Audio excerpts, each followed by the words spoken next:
بسم اللہ الرحمن الرحیم۔ ہاتھی والوں کا قصہ۔ ابرا یمن کا حکمران تھا۔ اس نے یمن میں ایک عالیشان کلیسا تعمیر کر کے یمن کے لوگوں میں ایک اعلان کرا دیا کہ آئندہ کوئی شخص حج کے لیے مکہ مکرمہ نہ جائے اور اسی کلیسا کو بیت اللہ سمجھے۔ اس اعلان سے عرب کے لوگوں میں غم و غصے کی لہر دوڑ گئی۔ پھر ان میں سے کسی شخص نے رات کے وقت اس کلیسا میں جا کر گندگی پھیلا دی۔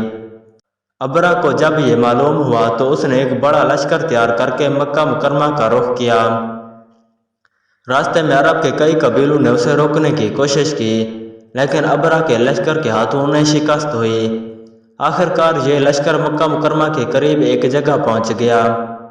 اگلی صبح جب اس نے بیت اللہ کی طرف بڑھنا چاہا تو اس کے ہاتھی نے آگے بڑھنے سے انکار کر دیا۔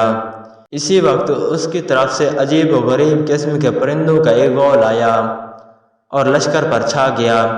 ہر پرندے کی چونچ میں تین تین کنکر تھے جو انہوں نے لشکر کے لوگوں پر برسانا شروع کر دیے۔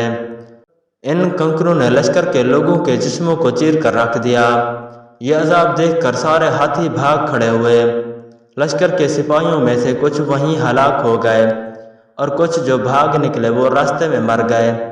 ابرا کے جسم میں ایسا زہر سرایت کر گیا کہ اس کا ایک ایک جوڑ گل سڑ کر گرنے لگا۔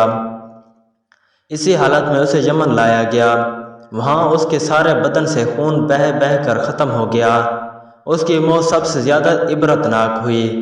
اس کے دو ہاتھی بان مکہ مکرمہ میں رہ گئے تھے جو اپاہج اور اندھے ہو گئے۔ اس طرح اللہ تعالیٰ نے اپنے گھر کی حفاظت فرمائی اور طاقت پر غرور کرنے والوں کو سزا کا مزہ چکھایا۔ قرآن پاک کی سورہ فیل میں اللہ پاک نے اس واقعے کو یوں بیان فرمایا ہے: کیا تو نے دیکھا کہ تیرے رب نے ہاتھی والوں کے ساتھ کیا کیا؟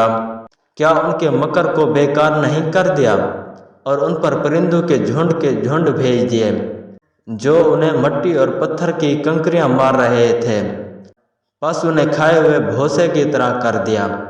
آیت نمبر 1 تا 5۔